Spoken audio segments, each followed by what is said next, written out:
ఒక సంకల్పం చేశారు. వర్షమైనా లెక్కలేదని తడుస్తూ మీటింగ్ పెట్టామంటే ఇది నా జీవితంలో ఎప్పుడూ మర్చిపోలేను. శాశ్వతంగా గుండెల్లో పెట్టుకుంటాను, గుర్తు పెట్టుకుంటాను. గన్నవరం తెలుగుదేశం పార్టీకి కంచుకోట.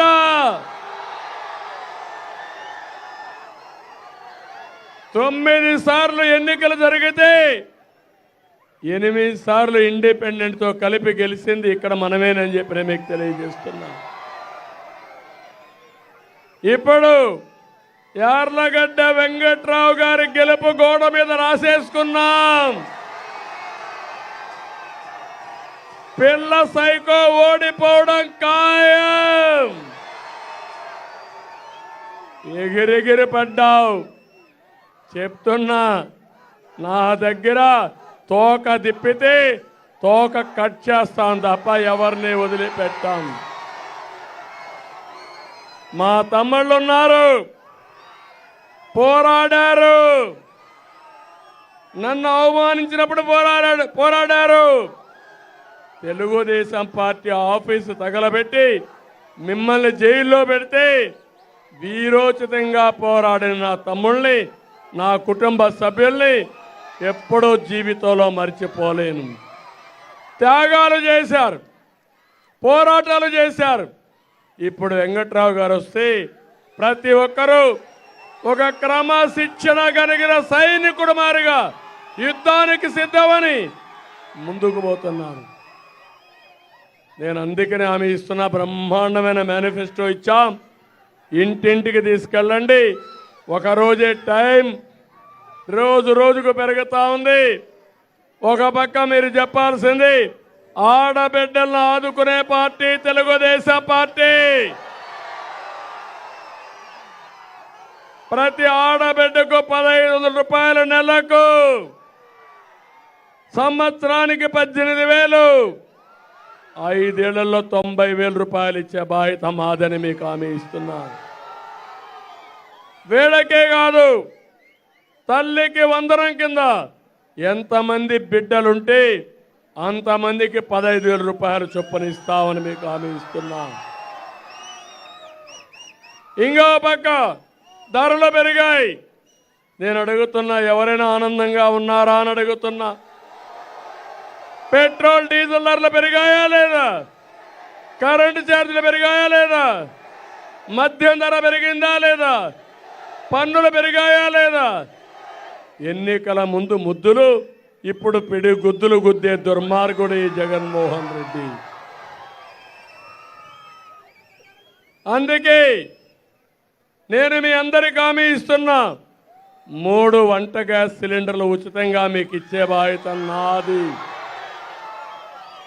ఇంకో పక్క ఆర్టీసీలో ఉచిత ప్రయాణ సౌకర్యం.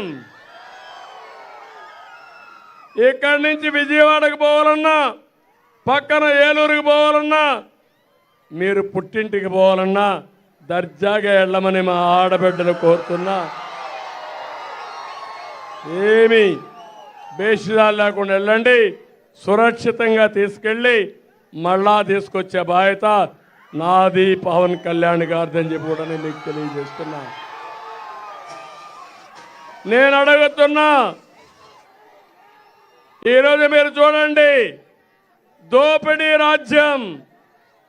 మద్యంలో దోచేశారా లేదా తమ్ముళ్ళు అని అడుగుతున్నా. ఇసుక పెద్ద ఎత్తున దోపిడీ జరిగిందా లేదని అడుగుతున్నా. పోలవరం కాలువలు నేను దొవితే కాలువల్లో మట్టి దొంగలు ఇచ్చిన దొంగల్ని ఏమనాల తమ్ముళ్ళు అని అడుగుతున్నా. కొండల్ని తవ్వేశారు, ఆనకొండలు, అవునా కాదా? భూ కబ్జాలు జరిగాయి, అవునా కాదా? తమ్ముళ్ళు ఇప్పుడు కొత్తగా వచ్చాడు, మీ పట్టాదారు పాస్ పుస్తకాల పైన కూడా జగన్ రెడ్డి గారి ఫోటో. నేను అడుగుతున్నా మిమ్మల్ని, భూమి మీద జగన్మోహన్ రెడ్డి భూమి మీద, అవునా కాదా? మీ భూమి పైన ఆయన ఫోటో ఏంటని అడుగుతున్నా. అందుకే హామీ ఇస్తున్నా, నేను వస్తానే. ఈరోజు ఈ ఫోటో చూడండి తమ్ముళ్ళు.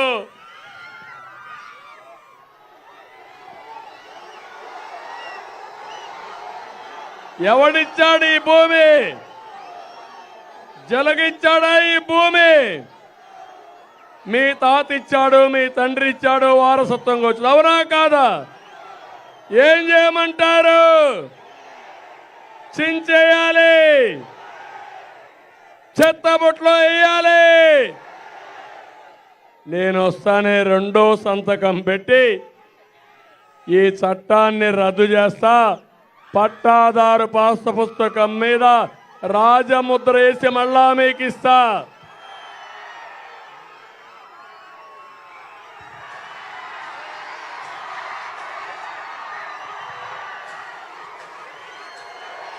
తమిళలో రెండోది కొత్త చట్టాన్ని తీసుకొచ్చారు. వీళ్ళ అబ్బ సొత్తు మారిగా రేపు వీళ్ళ అధికారంలో ఉంటే మీ భూమి మీది కాదు, జగన్మోహన్ రెడ్డి అవుతుంది. బే ఏరియాలో ఒక కంపెనీ పెట్టుకొని, బినామీ కంపెనీ, మీ రికార్డ్స్ అంతా అందులో పెడతాడంట. మీకు ఇచ్చేది జిరాక్స్ కాపీ ఇస్తాడంట. అది ముడ్డులో పెట్టుకోవడానికి కూడా పనికిరాదు జిరాక్స్ కాపీ. ఏమనుకుంటున్నావు నువ్వు? నేను అడుగుతున్నా, ఒక ప్రైవేటు వ్యక్తిని పెడతానంట గుమస్తా అని. సజ్జల మాట్లాడుతున్నాడు గుమస్తా. సాక్షిలో గుమస్తా రాష్ట్రానికి ప్రభుత్వ సలహాదారుడు. గుమస్తాలు కూడా సలహాదారులు అయిపోతే ఇట్లే ఉంటుంది రాజ్యం. ఈరోజు మీరు చూస్తే ఆ పెద్ద మనిషి చెప్తున్నాడు, మా ఇష్టం వచ్చినట్టు చేస్తామని. నువ్వెవడయా చేయడానికి? నా ఆస్తి మీద నీ పెత్తనం ఏంటి? ఆస్తి నాది, నా కష్టార్జితం. మా నాన్న ఇచ్చాడు, మా తాత ఇచ్చాడు. మీ నాన్న ఇవ్వలా, మీ తాత ఇవ్వలా, మీ అమ్మమ్మ ఇవ్వలా. అవునా కాదా తమ్ముళ్ళు? ఆస్తులు కొట్టేయడానికి ఇది కొత్త మార్గం పెట్టుకొని టైటిలింగ్ రిజిస్ట్రేషన్ ఆఫీసర్ అంట జగన్మోహన్ రెడ్డి నామినేట్ చేస్తాడంట. మనకేదైనా రిజిస్ట్రేషన్ చేయాలన్నా లేకపోతే ఏం చేయాలన్నా ఆయన దగ్గరికి పోతే ఆయన చెప్పిందే ఫైనల్ అంట.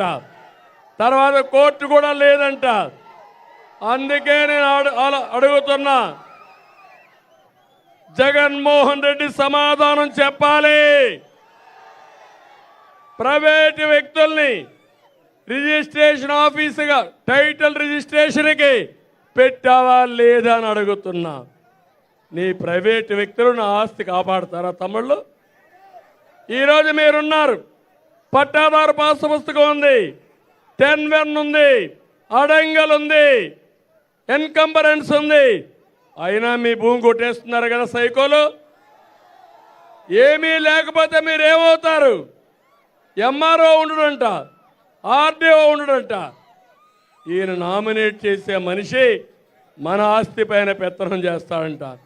తల్లి ఒకటే గుర్తుపెట్టుకోండి, ఎన్నికల్లో ఫ్యాన్ తిరిగితే మీ మెడకు ఊరే. మీరు ఎన్నికల్లో ఫ్యాన్ కూరేస్తే మీ ఆస్తి భద్రం.